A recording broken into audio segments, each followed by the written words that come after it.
14 साल से आपकी मजबूती देखा, 34 साल से आपका कार्यशैली भी देखा, लेकिन 24 घंटे में जो घबराहट और डर देख रहा हूं चेंबर का, ये कभी नहीं देखा था कि व्यापारी पिटा रहे हैं, उनके स्टाफ पिटा रहे हैं, शोरूम का शटर गिरा दिया जा रहा है, टिम्बर पे जेसीबी पहुंच जा रहा है, लेकिन चेंबर की आवाज तक नहीं निकल रही है। अब आप ही के मित्र कहने लगे हैं कि हमारे चेंबर के लोगों का गुलदस्ता देने के अलावा अब कोई काम नहीं रह गया। उम्र हो गई या डर लग रहा है कि अपने व्यापारियों के सामने भी खड़ा नहीं हो पा रहे हैं? और क्या कारण रहा कि शहर में 3 बड़े घटना घटी और चेंबर खामोश रहा?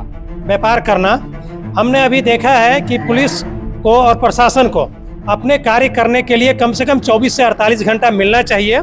संजय वैद्य भी अध्यक्ष रहे हैं, किसी भी मुद्दे पे वो मुखर होकर आगे आते थे।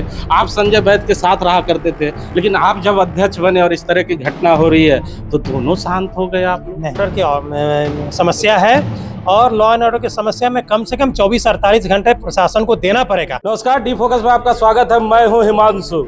व्यापारी बोकारो के आजकल खूब चर्चित है, चाहे मुद्दा जो भी हो, व्यापारियों की चर्चा आजकल शहर में ही हो रही है। हमारे साथ चेंबर ऑफ कॉमर्स के अध्यक्ष चौधरी साहब हैं। भैया बहुत स्वागत है।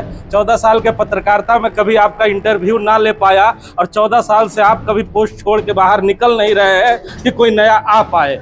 सांसद साहब आए थे, क्या क्या मुद्दा रहा? हिमांशु भाई धन्यवाद आपका।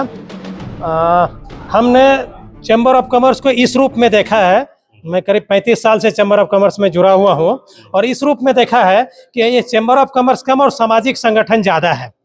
आज आप अगर देखेंगे चास में जो पानी की पाइपलाइन आई है या जो गरगा पुल का दोहरीकरण हुआ है, इसमें किसी भी सामाजिक संगठन से ज़्यादा, किसी भी राजनीतिक संगठन से ज़्यादा चैम्बर ऑफ कॉमर्स ने प्रयास किया है। तो हम इसे एज ए सामाजिक संगठन के रूप में देखते हैं। व्यापारी भी हमारा समाज का एक प्रमुख अंग है, और व्यापारी के घर में ही कोई सामाजिक कार्यकर्ता है, कोई विद्यार्थी है, कोई व्यापारी है, कोई उद्योगपति है, तो उस रूप में हम देखते हैं। इसी रूप में मैंने सांसद महोदय का ध्यान आकृष्ट किया था कि एशिया के विशालतम इस्पात संयंत्र के शहर में रहते हुए भी हमारा विकास क्यों नहीं हो पाया, और क्योंकि इस्पात संयंत्र केंद्र सरकार के अंदर में आता है, इसलिए हमारे सांसद महोदय इसके लिए उपयुक्त व्यक्ति होते हैं जिनके समक्ष हम अपनी समस्या को उठा पाते हैं। 14 साल से आपकी मजबूती देखा, 34 साल से आपका कार्यशैली भी देखा, लेकिन 24 घंटे में जो घबराहट और डर देख रहा हूं चेंबर का, ये कभी नहीं देखा था कि व्यापारी पिटा रहे हैं, उनके स्टाफ पिटा रहे हैं, शोरूम का शटर गिरा दिया जा रहा है, टिम्बर पे जेसीबी पहुंच जा रहा है, लेकिन चेंबर की आवाज तक नहीं निकल रही। ना एसपी कार्यालय पहुंच रहे हैं, ना डीसी से आवेदन देने पहुंच रहे हैं। अब आप ही के मित्र कहने लगे हैं कि हमारे चेंबर के लोगों का गुलदस्ता देने के अलावा अब कोई काम नहीं रह गया। उम्र हो गई है, क्या मानते हैं? उम्र हो गई या डर लग रहा है कि अपने व्यापारियों के सामने भी खड़ा नहीं हो पा रहे हैं? और क्या कारण रहा कि शहर में 3 बड़े घटना घटी और चेंबर खामोश रहा? गजेंद्र भाई, ऐसा है कि व्यापारियों का मुख्य काम है व्यापार करना। हमने अभी देखा है कि पुलिस को और प्रशासन को अपने कार्य करने के लिए कम से कम 24 से 48 घंटा मिलना चाहिए। अगर देखिए, कोई घटना हो जानी बहुत बड़ी बात नहीं है, और घटना के बाद अगर अपराधी पकड़ में ना आए तो वो बड़ी बात है। घटना कहीं भी हो सकती है, न्यूयॉर्क के मैनहट्टन में भी हो सकती है, दिल्ली के कनॉट प्लेस में भी हो सकती है, बोकारो में भी हो सकती है।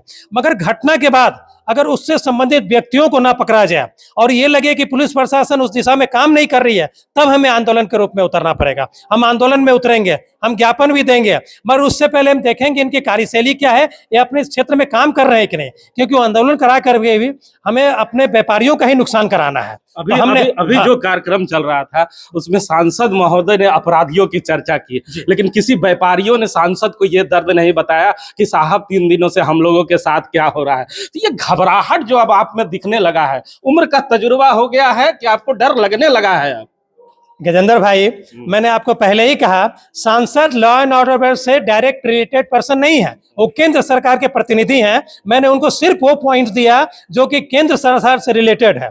अगर हम सिर्फ उसमें राजनीति करने लगे और हर गलत प्लेटफॉर्म पर गलत आवाज को उठाएं, तो फिर चैम्बर ऑफ कॉमर्स की प्रासंगिकता नहीं रहेगी। कोई भी प्रतिक्रिया नहीं आना। आप ही के चैम्बर के लोग मुझे फोन कर रहे हैं कि हिमांशु भाई, आज हंस रेजेंसी में बैठक रखा गया है, साहब से जरा पूछिए पूछिएगा, क्योंकि वो लोग बड़ा घबराते हैं आपसे। ना जाने 34 साल में आपने कितनी मजबूती दिखाया, व्यापारी मैं तो हर समय तो सब लोगों ने कहा कि हिमांशु भाई जरूर पूछिएगा, जी। और आपने भी मुझे देखा होगा तो समझ ही गए होंगे कि 14-15 सालों के बाद पहली बार आपके कार्यक्रम में हिमांशु आया है, तो कुछ सवाल लेके आया था। आप ही के मित्रों का सवाल लेके आया हूँ। गेट के बाहर जा नहीं रहे हैं वो लोग, अभी बाहर खड़े हैं कि हिमांशु कब पूछेगा। तो वो जानना चाहते हैं कि क्यों नहीं आप लोग कोई प्रतिक्रिया दे रहे हैं, मतलब देना चाहिए था कि नहीं, क्योंकि आपके पूर्व में संजय वैद्य भी अध्यक्ष रहे हैं, किसी भी मुद्दे पे वो मुखर होकर आगे आते थे, आप संजय वैद्य के साथ रहा करते थे, लेकिन आप जब अध्यक्ष बने और इस तरह की घटना हो रही है तो दोनों शांत हो गए आप लोग। नहीं नहीं, मैंने पहले ही कहा इस क्वेश्चन का, आप उसी सवाल को दोबारा फिर से पूछ रहे हैं जिसका जवाब मैं पहले दे चुका हूं। ये लॉ एंड ऑर्डर की समस्या है, और लॉ एंड ऑर्डर की समस्या में कम से कम 24-48 घंटे प्रशासन को देना पड़ेगा। हम शुरू से ही अगर आंदोलनात्मक रूप अपना लें तो समस्या का समाधान नहीं हो पाएगा, और अगर नहीं अपराधी पकड़ाएंगे या कहीं से भी लगेगा पुलिस काम नहीं कर रही है तो हम लोग अपने फिर पुराने रूप में आएंगे। जिस तरह से बाजार समिति को भंग करते समय हम लोग आंदोलन चलाया था, उस तरह की पुनः आंदोलन चलेगा बोकारो में। बहुत बहुत धन्यवाद। सुना ना आपने, 34 साल का तजुर्बा है, इसलिए तजुर्बेदार बातें भैया ने बताया है। आप लोग नौजवान हैं, आपके पास कोई काम नहीं, टेलीफोन उठाते हैं और मीडिया के दोस्त को फोन करते हैं कि जरा सवाल पूछिए, तो जवाब सुन लीजिए। तजुर्बेदार व्यक्ति हैं, कहा है सब्र करिए, घटना घटती है तो व्याकुल मत होइए, 24 घंटे इंतजार करिए, पुलिस को भी मौका दीजिए। अगर पुलिस उस पर कामयाबी नहीं हासिल करती है तब तो 34 साल से भैया बैठे हुए हैं, और हम लोग आशा करते हैं कि आगे भैया बैठे रहे और हम लोग इनका इंटरव्यू करने के लिए इसी तरह आए और मुखर जवाब सुने। बहुत बहुत धन्यवाद।